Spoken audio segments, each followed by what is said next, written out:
iniciar.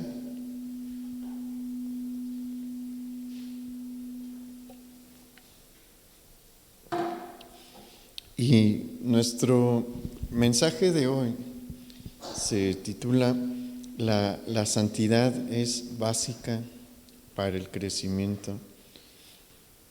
Como vamos a ver el día de hoy, no hay manera de crecer en los caminos del Señor, no hay manera de crecer en el servicio a Dios y en el plan del Señor si no es con santidad. La santidad es algo primordial para que podamos crecer. Y vimos la semana pasada la historia de Abimelec, y tras su muerte Dios levantó a dos jueces, a Tola, hijo de Fúa, quien juzgó a Israel 23 años, y a Jair de Galad, que juzgó a Israel 22 años. Y por 55 años Israel tuvo paz, pero Israel recae en su pecado. Y si hemos notado, cada recaída que ha tenido Israel tiene un mensaje y un significado. No es que el Señor quiera ser repetitivo, y no lo ha sido, porque aunque es el mismo pecado de idolatría en el que cae Israel, en cada ocasión vamos a encontrar que Dios manda un mensaje, y esta no es la excepción. Vamos a Jueces capítulo 10, versículo 6, por favor.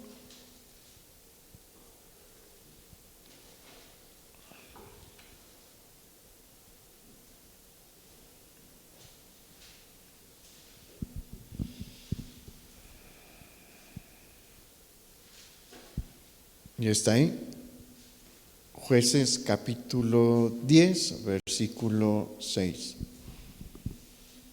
Pero los hijos de Israel volvieron a hacer lo malo ante los ojos de Jehová, y sirvieron a los Baales y a Astarot, a los dioses de Siria, a los dioses de Sidón, a los dioses de Moab, a los dioses de los hijos de Amón, y a los dioses de los filisteos, y dejaron a Jehová y no le sirvieron.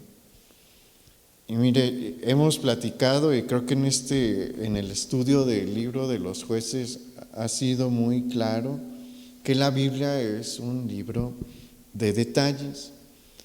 Dios bien habría podido mover al autor del libro de los jueces para poner simplemente sirvieron a los Baales y a Astarot, o sirvieron a dioses ajenos, pero no. Aquí se nos menciona efectivamente que sirvieron a los Baales y a Astarot, pero nos dice después específicamente que sirvieron a los dioses de Siria, a los de Sidón, a los de Moab, a los de Amón y a los de los filisteos. Y Dios lo hace con un propósito, y vamos a desarrollar cuál es este propósito. Mire, no es la primera vez que Israel se va tras Baal y Astarot, o Astoret, dependiendo de la traducción.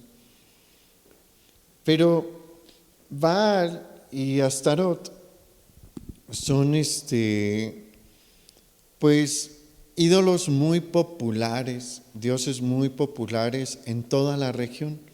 Abarcan una región muy, muy grande, que va desde la tierra de Canaán hasta todo el resto de Mesopotamia, incluyendo Babilonia y Asiria. Tienen sus equivalentes en Babilonia y en Asiria.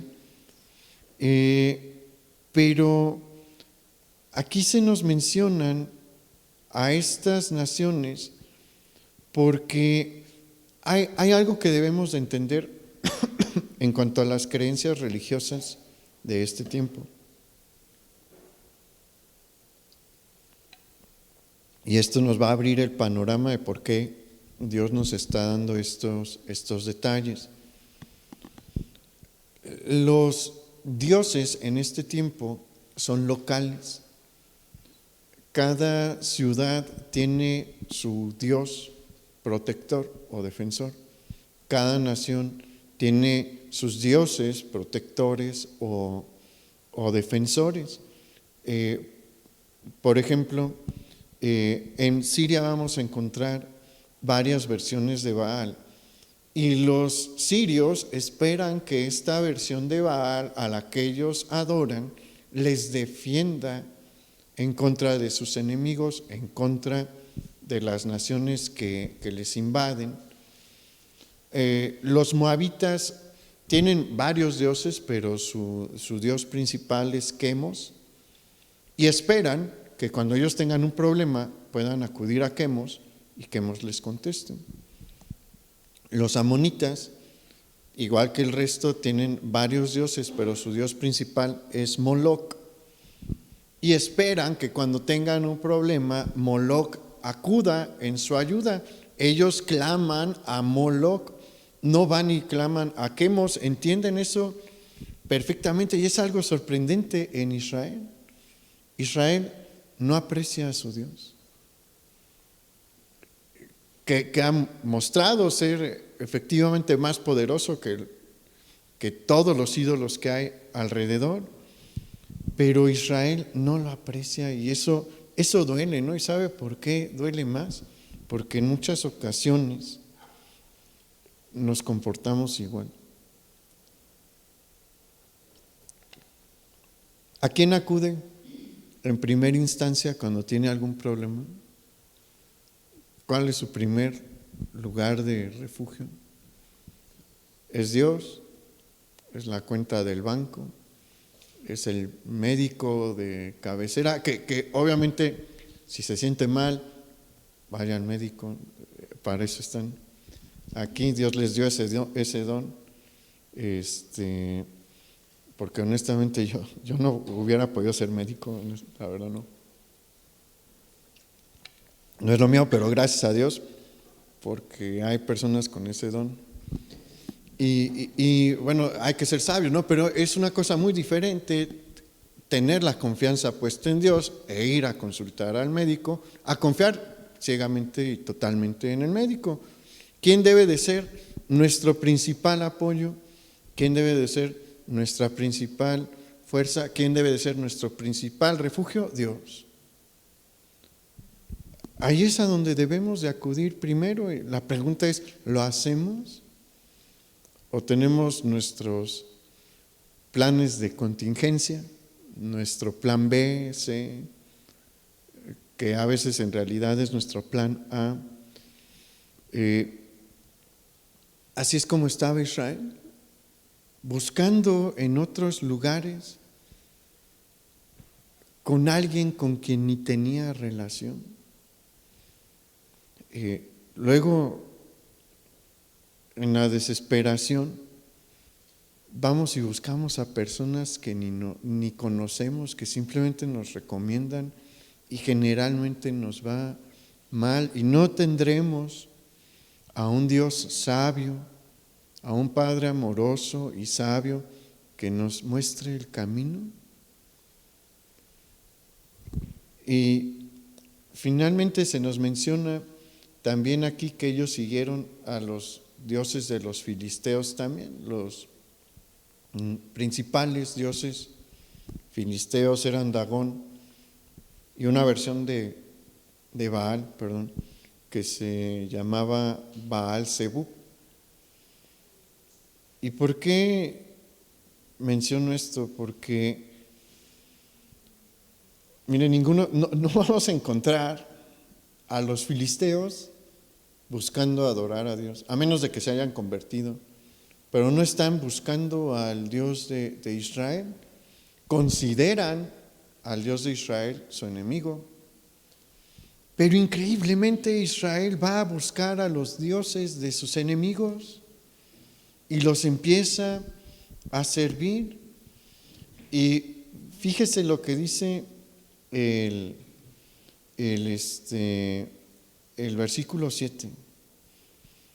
Y se encendió la ira de Jehová contra Israel, y los entregó en mano de los filisteos y en mano de los hijos de Amón, los cuales oprimieron y quebrantaron a los hijos de Israel en aquel tiempo 18 años, a todos los hijos de Israel que estaban al otro lado del Jordán en la tierra del amorreo que está en Galaad.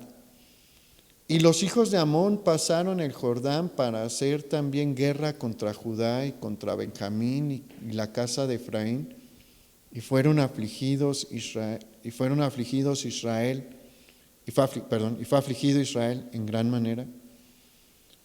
Y mira, aquí está una de las cosas que Dios nos quiere enseñar en esta recaída de Israel. Aquí hay una verdad espiritual, la cual nos muestra que el pecado siempre va a terminar traicionando a los hijos de Dios. El pecado no es nuestro amigo, el pecado no procura ni quiere nuestro bien. Y hay una cosa que es importante que tengamos en cuenta. ¿El Hijo de Dios puede fallarle a Dios y puede ir en pos del pecado? Sí, como sucedió con los hijos de Israel en este caso. Tenían la facultad de decidir entre ir y servir a Dios, al Dios de sus padres, a Jehová, o ir tras los dioses de los filisteos, de los amonitas, de los sirios y demás. Y eligieron por ir tras estos dioses. ¿Y qué fue lo que sucedió? Dios permitió precisamente que los hijos de Amón, los amonitas y los filisteos, los oprimieran por 18 años. ¿En nombre de quién? De sus dioses. Cuando los filisteos y los amonitas derrotaban a Israel, ellos no entendían que era por mano del Señor, que el Señor lo había permitido. Ellos creían que sus dioses les habían dado la victoria. ¿Entiende aquí la contradicción que hay? Israel fue a servir a estos dioses paganos, estos dioses extranjeros con los que no tenía ninguna relación. ¿Y qué hicieron? Les traicionaron. Porque los amonitas les decían: nuestro Dios, Quemos, nos dio la victoria sobre ustedes. Y ahí tenían los israelitas su altar a Quemos. Y los filisteos igual, cuando los derrotaban, les decían: es que Dagón me dio la victoria sobre ti, y Baal-zebub me dio la victoria sobre ti. Y ahí los israelitas con su altar a Baal-zebub. El pecado siempre nos va a traicionar. El pecado no es nuestro amigo, y el Hijo de Dios le puede servir al pecado, se puede entregar al pecado, pero siempre le va a morder. Siempre va a llegar un momento en el que el pecado le va a herir. Y entendamos esto: al convertirnos y entregarle nuestra vida al Señor, no perdemos nuestra libertad. Seguimos teniendo libertad. Es algo con lo que Dios nos ha bendecido, pero que implica muchísima responsabilidad, porque podemos fallarle a Dios. Y lo he mencionado en otras ocasiones: Dios no nos va a detener. Cuando hemos decidido pecar, Él no nos va a frenar. Lo que va a hacer es permitir que las consecuencias de nuestros pecados nos alcancen, que las consecuencias de nuestras decisiones nos alcancen. Y generalmente, ¿qué tipo de consecuencias son estas? Consecuencias graves. El pecado generalmente establece un precio que no estamos dispuestos a pagar.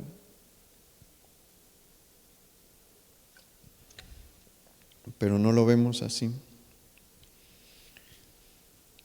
El pecado es sumamente peligroso porque es atractivo y nubla la mente de las personas.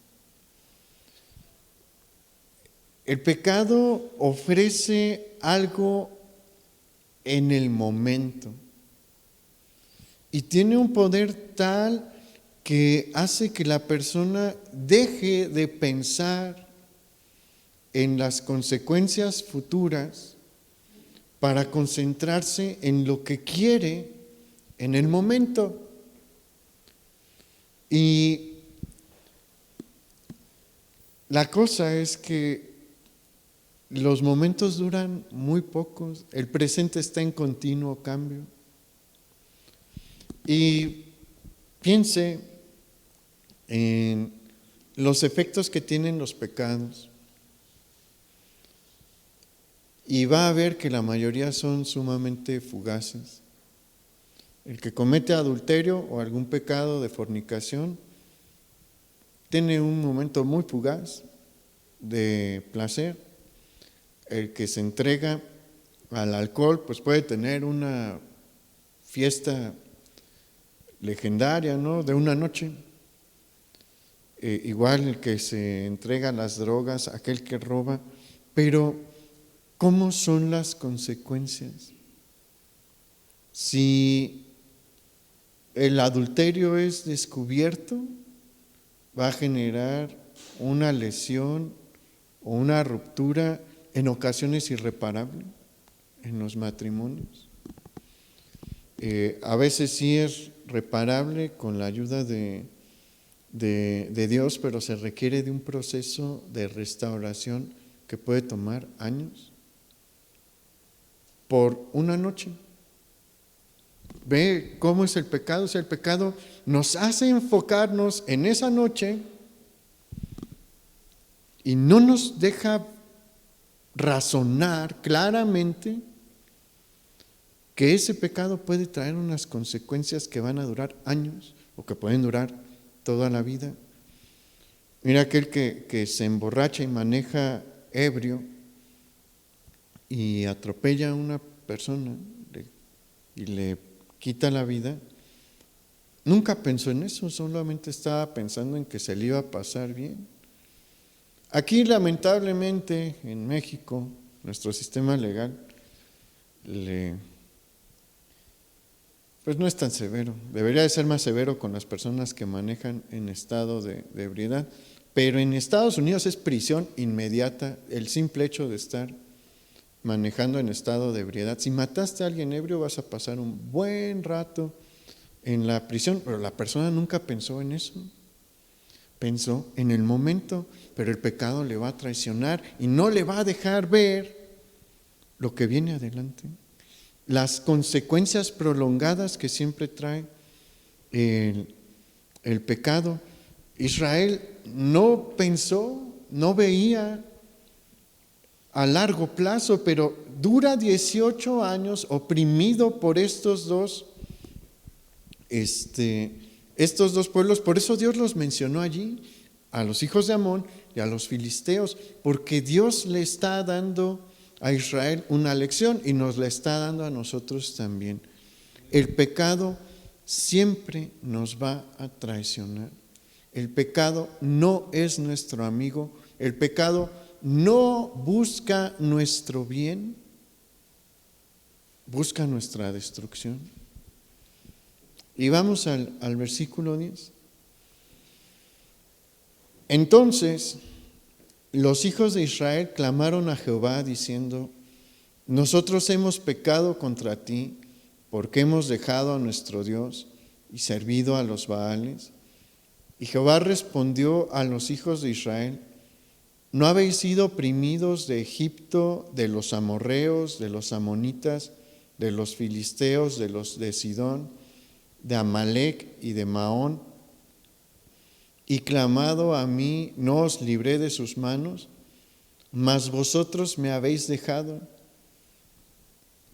y habéis servido a dioses ajenos, Por tanto, yo no os libraré más. Andad y clamad a los dioses que os habéis elegido, que os libren ellos en el tiempo de vuestra aflicción. Mira aquí, este es uno de los reproches más claros del Señor. Y lo primero que hace el Señor es decirles, ¿acaso no fueron esclavos en Egipto y yo los libré? Aquí ya han pasado algunos siglos desde que inicia la etapa del tiempo de los jueces, y les dice, no han sido oprimidos por varias naciones y yo los he librado. Esas victorias significan algo. La cosa es que nosotros no nos ubicamos en el contexto de este tiempo y creemos, pues nada más Dios les dio una victoria, ¿no? En batalla. Sí es ese un hecho, pero en este tiempo las victorias militares significan mucho porque la gente cree que también sus dioses están en batalla. Y si Israel sale victorioso, ¿cuál es el mensaje que están recibiendo las naciones? El Dios de Israel es superior. Y hay una cosa particular en las victorias que Dios le da al pueblo de Israel a lo largo del Antiguo Testamento, que las diferencian de las crónicas de otras naciones. Por ejemplo, si usted ve algunas batallas en el Antiguo Egipto, pues va a ver que se habla sobre el choque de los ejércitos, pero en Israel siempre es clara la intervención de Dios. Son victorias milagrosas. La victoria de Gedeón sobre los hijos de Madián y su ejército es milagrosa. ¿Por qué? Porque fueron 300 hombres los que los hicieron huir. La victoria de Barak, cuando es enviado por Débora, también es milagrosa. ¿Por qué? Porque Dios hace que el río se desborde y por eso no se puedan usar los carros errados del ejército contrario. Y las mismas situaciones vamos a encontrar con Josué, las victorias de Josué, cuando Dios detiene el sol y la luna, cuando se divide el Jordán, cuando se detienen las aguas del Jordán, cuando llueven piedras, cuando se derriban los muros de Jericó, y no hablar de las 10 plagas de Egipto. En todas hay una muestra del poder de Dios obrando milagrosamente, y los pueblos lo entienden. Los pueblos que han convivido con Israel saben que Dios ha obrado de manera sobrenatural, y ellos dicen, es que efectivamente fue su Dios. No fueron ellos, es su Dios. Y hasta la fecha, vea a Israel, y la única explicación real de que los judíos tengan una nación en Medio Oriente es que Dios sigue con ellos. No hay otra explicación. Sí tienen mucha tecnología y están armados hasta los dientes, pero son creo que 7 millones de personas, judíos en Israel. Son por mucho más todas las naciones que los rodean, que son sus enemigos. Pero ¿por qué están ahí? Porque Dios sigue con ellos. Y aquí los pueblos lo entienden claramente.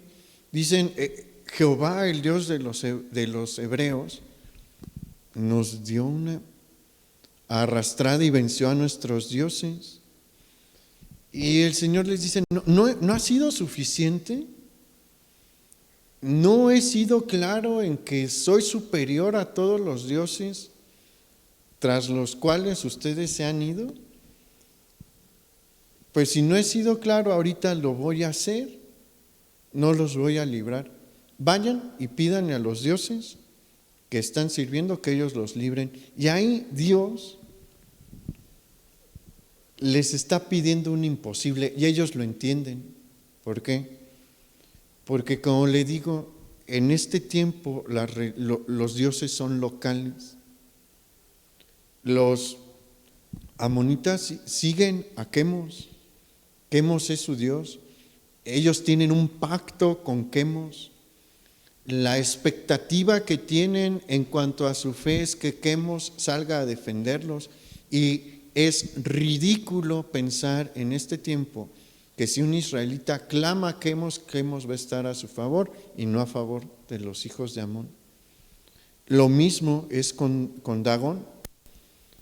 Los filisteos tienen un pacto con Dagón, y el pensamiento de este tiempo indica que Dagón debe de defender a los filisteos, y que es ridículo que un hijo de Israel se acerque a Dagón para pedir su favor. Y les dice, eso es lo que les dice Dios: tanto los quieren servir, órale, sírvanle y clamen a ellos a ver si los responden. Yo no les voy a contestar. ¿Qué está haciendo Dios ahí? Los está dejando a su suerte. No es un acto de crueldad, no. Israel ha orillado a Dios a llegar a este extremo. Dios sabe que no hay otra forma en la que ellos entiendan, en la que puedan entrar en razón, sino hasta el punto en el que Él les dice: no te voy a ayudar, arréglatelas como quieras.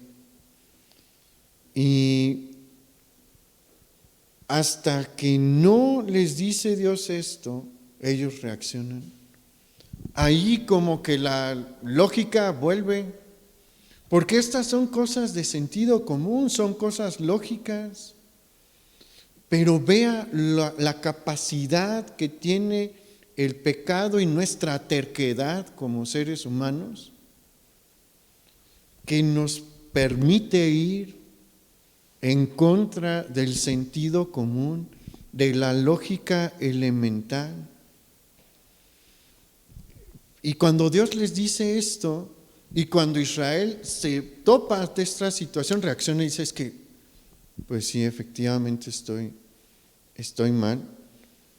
Y ahí Israel empieza a entender que el pecado es que estos dioses nunca han procurado su bien, les han servido, les han dado sacrificios, pero nunca han estado a su favor. El pecado nunca va a estar a su favor, hermano. El pecado nunca va a estar ahí para sacarle de un problema, va a estar ahí para meterlo en otro peor. Y de esta manera vemos a Israel reaccionar, y vea lo que pasa en el versículo 15. Y los hijos de Israel respondieron a Jehová: hemos pecado, haz tú con nosotros como bien te parezca, solo te rogamos que nos libres en este día.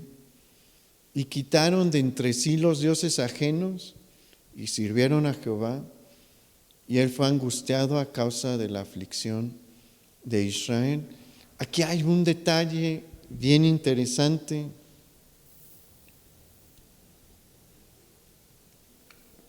Súper interesante. ¿Se acuerda de la historia de Gedeón? Y que Dios levantó a Gedeón, y lo primero que le dijo: derriba el altar de Baal y destruye la estatua de acera que está al lado. Dios tuvo que levantar un juez para empezar a quitar la idolatría de Israel. Tras la respuesta que Dios le da a Israel, ellos de verdad se arrepienten, y no es necesario que Dios levante un Gedeón para que ellos empiecen a quitar el pecado de de su vida. No se vaya, no orilla al Señor a tomar este tipo de medidas. Mire, Dios no es un Dios consentidor, no lo es. Eso es algo que mucha gente, bueno, obviamente no conocen a Dios, pero cualquiera que conozca a Dios sabe esto. Dios no tiene predilectos, Dios no consiente.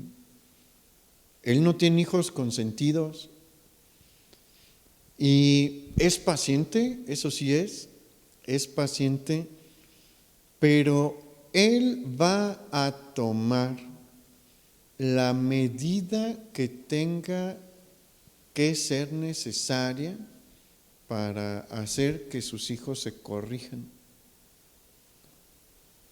Y no lo va a pensar dos veces.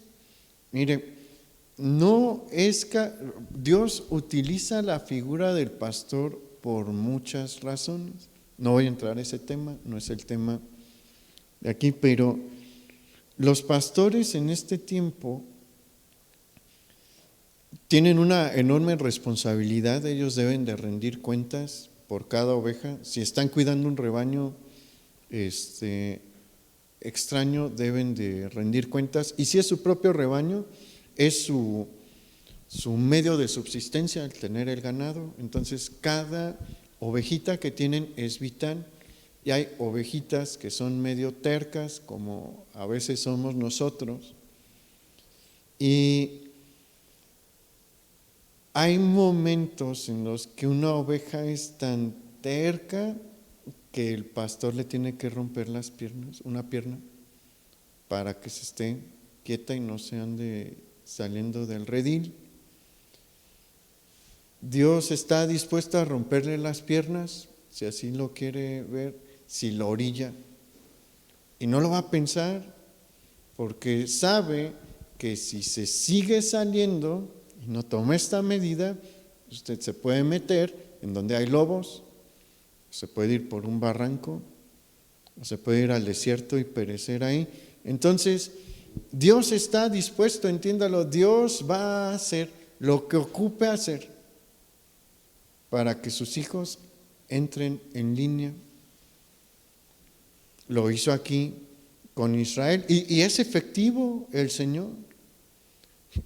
Nadie nos conoce mejor que Él. Él sabe dónde duele, Él sabe dónde pega. Entonces no llevemos a Dios a este punto. Y pues sucedió que Israel verdaderamente se arrepiente sin necesidad de un juez, purifica su casa y quita a los ídolos. Si usted ve, dice el versículo 16, y sirvieron a Jehová. ¿Qué significa esto? No significa que pasaron 15 días de que quitaron los ídolos y Dios obró. No, significa que hubo prueba de fidelidad, que empezaron a cumplir con lo que señalaba la ley de Moisés. Y una vez que pasa eso, ¿qué pasa con el corazón de Dios? Dios tiene misericordia y se acuerda del pacto que hizo con Abraham, se acuerda de Isaac, se acuerda de Jacob, se acuerda de Moisés y dice, ok, les voy a ayudar ahora sí, y levanta a Jefté. Y Dios usa a Jefté para liberar a Israel de las manos del rey de Amón.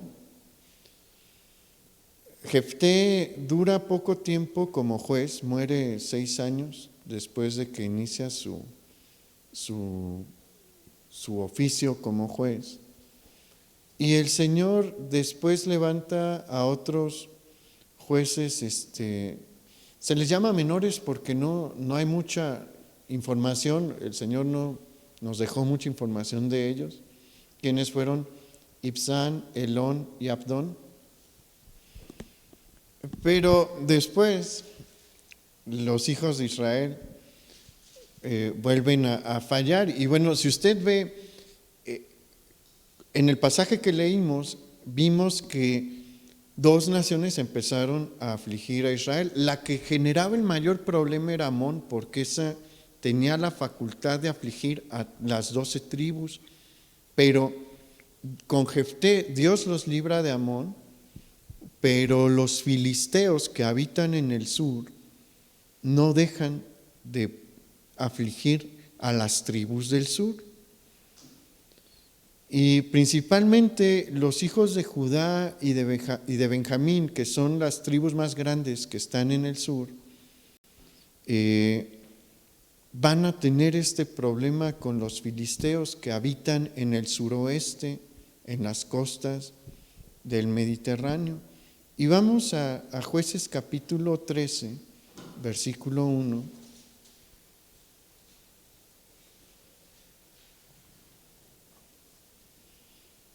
Dice: los hijos de Israel volvieron a hacer lo malo ante los ojos de Jehová, y Jehová los entregó en mano de los filisteos por 40 años.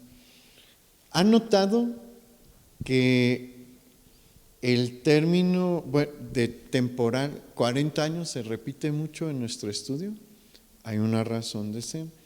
40 años es más o menos lo que se estima del promedio de vida de una generación. Entonces, Dios libra por una generación, da libertad para toda una generación, pero cuando le fallamos puede haber una consecuencia tan grave que dura toda una generación. Y Dios permite que los filisteos aflijan a los que están en el sur, a Judá y a Benjamín. Y Él ha dispuesto levantar a un libertador. Pero en este libertador que Él va a levantar hay un mensaje que es el centro de lo que estamos hablando hoy, de la santidad.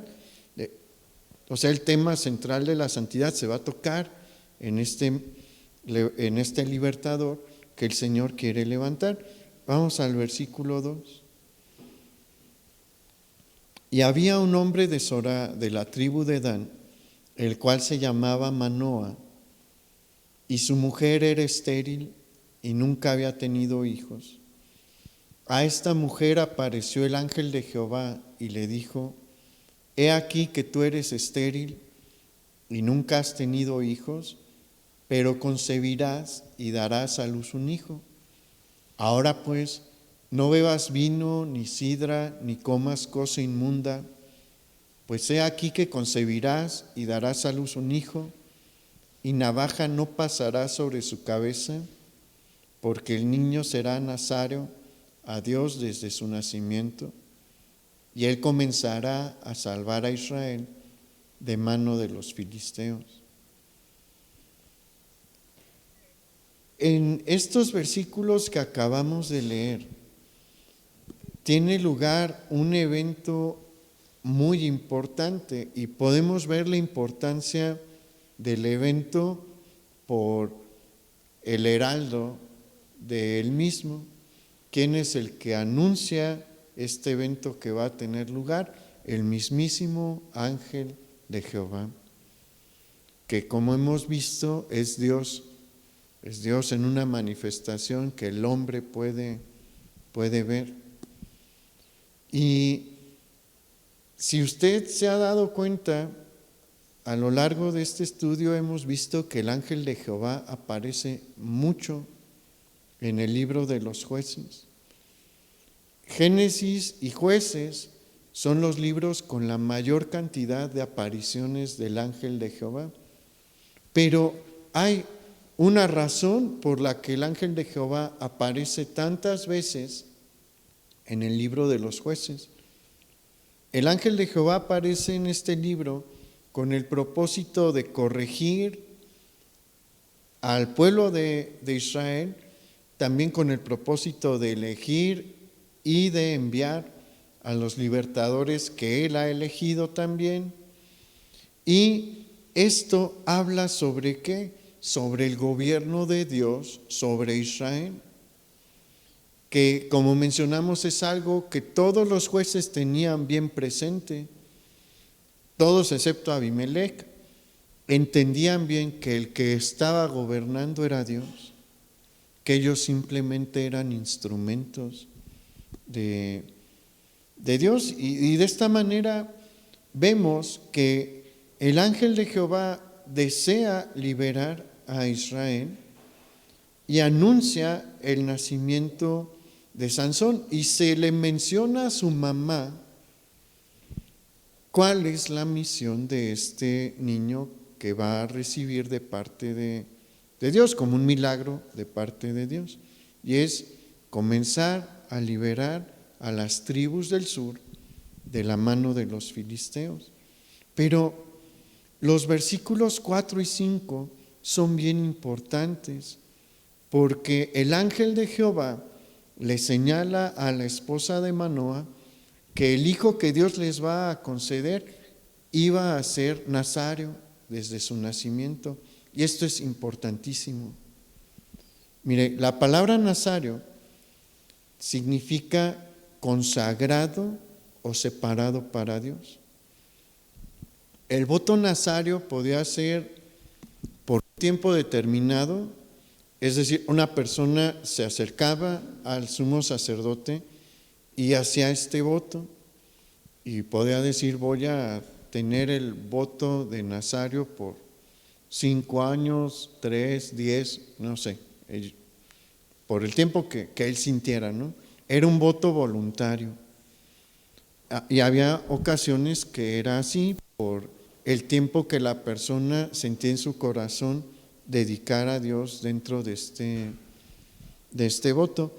Pero había ocasiones en las que el voto nazario era para toda la vida, como en el caso de Sansón y como en el caso de Samuel. Este voto implicaba varias cosas, pero una no. Este voto no implicaba separarse de la convivencia social. Aquellos que hacían el voto nazario no eran ermitaños que se iban a la montaña a vivir solos, no. Eso nunca ha estado en el corazón de Dios. Dios nunca ha querido que sus hijos se aíslen.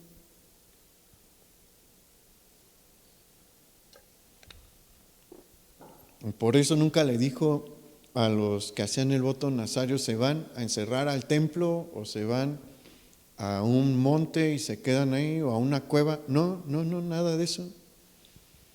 Dios les dijo: se me quedan en donde viven, que vean los demás pues su amor por mí, que lo noten. Entonces nunca ha implicado el voto nazario el aislamiento social. Pero sí había 3 requisitos básicos, 3 cosas que todo nazario debía de hacer mientras su voto estuviese vigente. Y la primera nos la menciona aquí. El ángel de Jehová pues es Dios y conoce bien la ley, porque Él la dio, y le menciona lo que tiene que hacer y se ajusta exactamente a lo que señala la ley de Moisés en cuanto a este voto nazario, y menciona que no debe de beber ni vino, ni sidra, ni una bebida fermentada, porque tampoco frutos de la vid, no porque sean malos. Acuérdese que en este tiempo el vino es necesario si no quiere que le dé una infección potente, sobre todo en la región de Israel, ¿no? Porque se acuerda, si usted lee pues los 2 testamentos, la mayoría de los hogares se abastecen de agua a través de ¿qué? De pozos. Y Hay una peculiaridad en esta zona del Mediterráneo: los pozos tienden a cultivar mucha bacteria, entonces normalmente mezclaban vino con agua para, pues, reducir, no sé qué tan efectivo sea, pero eso hacían ellos para reducir la probabilidad de adquirir una infección. ¿Cuál era la otra opción? Hervir el agua, pero eso tomaba más tiempo, ¿no? Tal vez lo hacían, no sé, ahí la verdad no sé. Pero lo que no es que las uvas en sí fueran malas o que el vino en sí fuese malo, pero la vid y sus frutos y derivados y las bebidas fermentadas representan algo en este tiempo, representan la vida sedentaria. Solamente aquellos pueblos que tienen una vida sedentaria empiezan a cultivar la vid o las manzanas para la sidra y este tipo de productos, ¿no? Esto habla sobre la cultura y la comodidad y los placeres mundanos. Entonces ellos, al abstenerse del fruto de la vid y de las bebidas fermentadas, están diciendo: yo no tengo las cosas puestas en el mundo material, en la comodidad del día de hoy, sino en mi Dios, y estoy aquí de paso. Si no se era sedentario en este tiempo, se era nómada. Y ellos no son nómadas porque, como le digo, viven en una ciudad o en un pueblo, pero con este acto de abstenerse del fruto de la vid y de las bebidas fermentadas, están diciendo: yo voy aquí de paso. Mi hogar no está aquí, mi hogar está con mi Dios, a quien estoy honrando con este voto. La segunda cosa que debía de hacer todo nazareo era no cortarse el cabello. El cabello significaba varias cosas en el mundo antiguo, y tener el cabello largo en este tiempo significaba poder y vitalidad. Era una señal física de poder y de vitalidad. Y cuando Dios establece el voto nazareo, les dice: no se van a cortar el cabello. Y con esto que están diciéndole al Señor: toda mi fuerza y toda mi vitalidad es para ti. No es para mí. En otros lugares solamente los reyes se dejaban el cabello largo, solo a ellos se les permitía dejarse el cabello pues muy largo. En ese tiempo la moda era muy distinta a la que tenemos ahorita.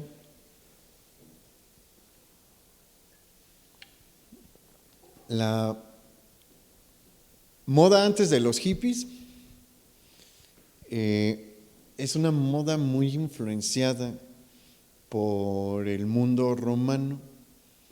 Esto de rasurarnos es influencia de ellos. Si usted va a Medio Oriente hasta la fecha, tener barba es un símbolo de virilidad, es un símbolo de masculinidad.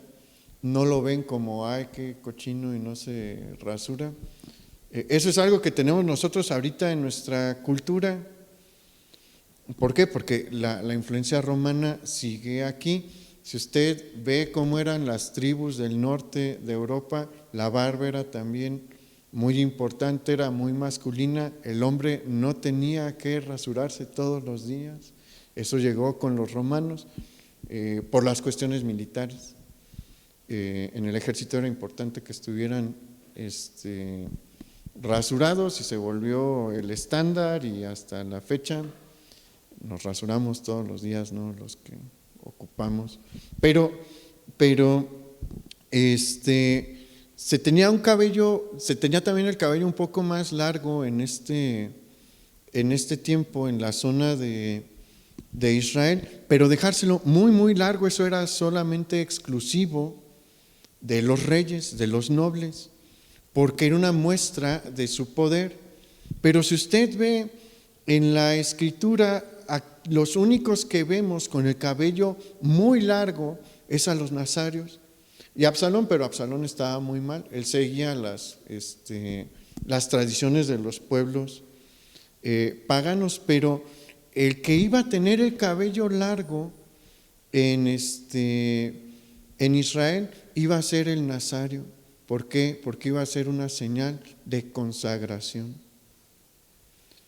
Y por último, esto no lo menciona aquí el ángel de Jehová, pero está en la ley de Moisés. El nazario no puede tocar cadáveres. Si muere su mamá, no la puede tocar, aunque sea su mamá o su papá. Entonces, estas son las tres cosas que Dios pide de aquel que va a tener aquel que hace el voto nazario.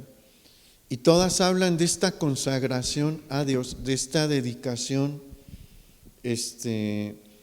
a Dios. Y esto es lo que está demandando el Señor de este niño que va a nacer, pero no nada más de él, sino de su mamá.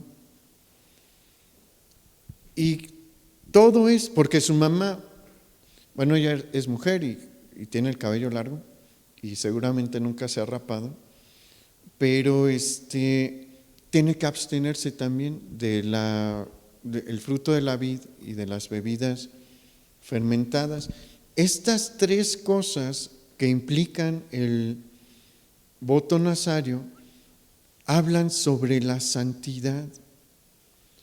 El nazario debe de llevar una vida de santidad, una vida normal pero santa, una vida entre todas las personas pero santa. Dios no les dijo se ponen a orar todos los días 5 horas, no.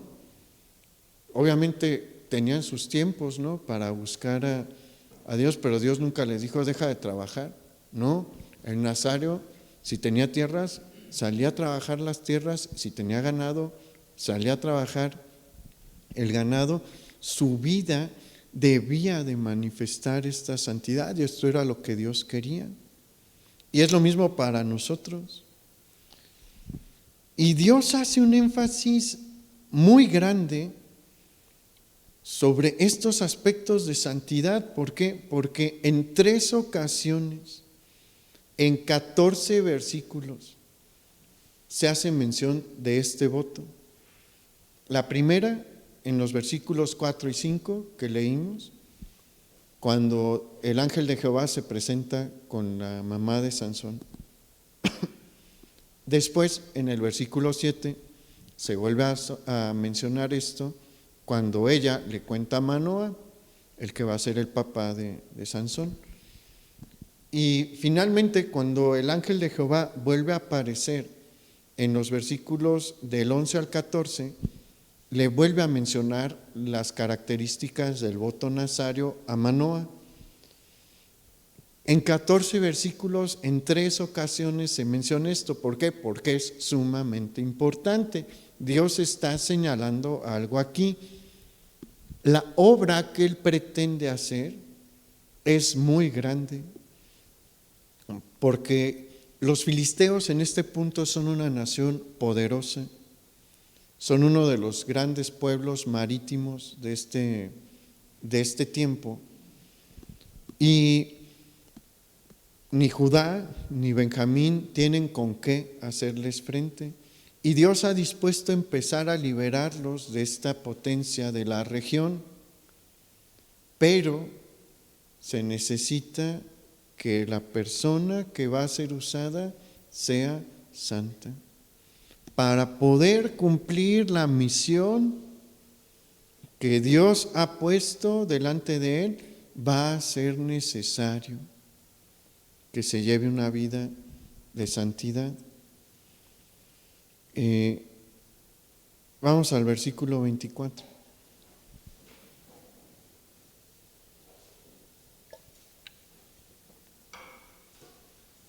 Y la mujer dio a luz un hijo y le puso por nombre Sansón. Y el niño creció y Jehová lo bendijo. Y el espíritu de Jehová comenzó a manifestarse en él en los campamentos de Dan, entre Sorá y Estaol. Así nace Sansón. Y mientras es un niño, un adolescente, y probablemente en los primeros años de su juventud, va a guardar el voto nazario. Mientras está verdaderamente en casa de sus padres, pues guarda este voto. ¿Y qué es lo que vemos? Hay una cosa bien bonita en el versículo 24, dice, y Jehová lo bendijo. La santidad siempre trae bendición, siempre trae el favor de Dios. ¿Por qué? Porque Dios usa instrumentos limpios. Por eso es que la santidad es tan necesaria, y esto está bien claro en toda la ley de Moisés. Si usted ve en todos los rituales de la ley, hay un énfasis en la limpieza. Los sacerdotes se tienen que estar lavando constantemente, el altar se tiene que lavar, los utensilios se tienen que lavar constantemente. ¿Por qué? Porque Dios no usa instrumentos sucios, nunca. Ni materiales en el templo, ni humanos. Dios nunca va a usar a alguien que no está en santidad. Santidad no significa perfección. Nadie es perfecto, todos pecamos, pero hay una diferencia entre resbalar ocasionalmente a estar constantemente cometiendo un pecado. Y pues Dios se empieza a manifestar. Sansón se ha guardado y el Espíritu de Dios viene sobre él y se empieza a manifestar su poder, el poder de Dios, a través de ¿qué? De una fuerza sobrenatural.